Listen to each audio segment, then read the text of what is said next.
This is the most painful truths in relationship psychology.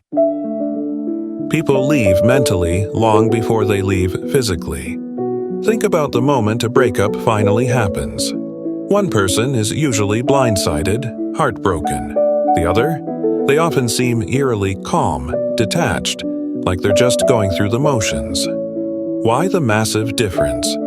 Because for the person leaving, the emotional farewell didn't happen today. It happened months ago. Today is just the administrative final step. This process is what psychologists call the mental checkout. The mental checkout always starts with internal withdrawal. It's subtle and often missed. They are still physically present.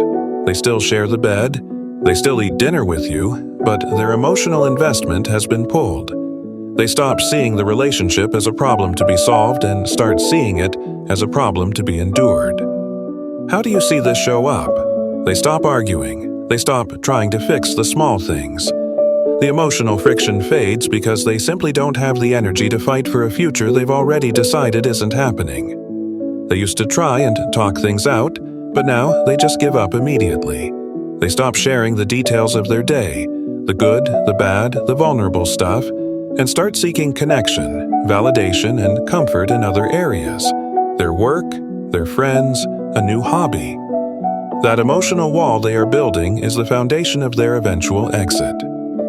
Once the emotional withdrawal is complete, the mental checkout moves into phase 2. Future planning. This is where the switch flips from we to I. They start building their new identity and infrastructure. They might be quietly saving money, securing a new job, or even just researching what it takes to live alone. These aren't malicious acts. They are necessary steps for someone preparing for a life that doesn't include you. They develop an independence that is deeply unsettling. They become less reliant on your approval and less affected by your mood swings. When you try to lean on them emotionally, they aren't there. Why? Because they've already mentally severed the connection that would allow them to carry your emotional weight.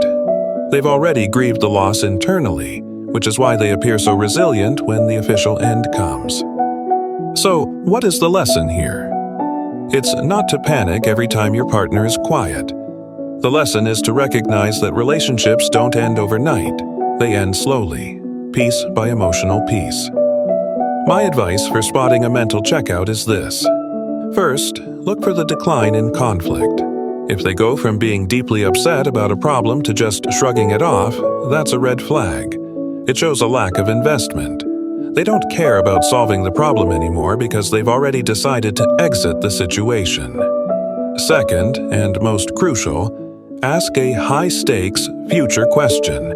Ask about a big trip next year, a major financial goal, or a move.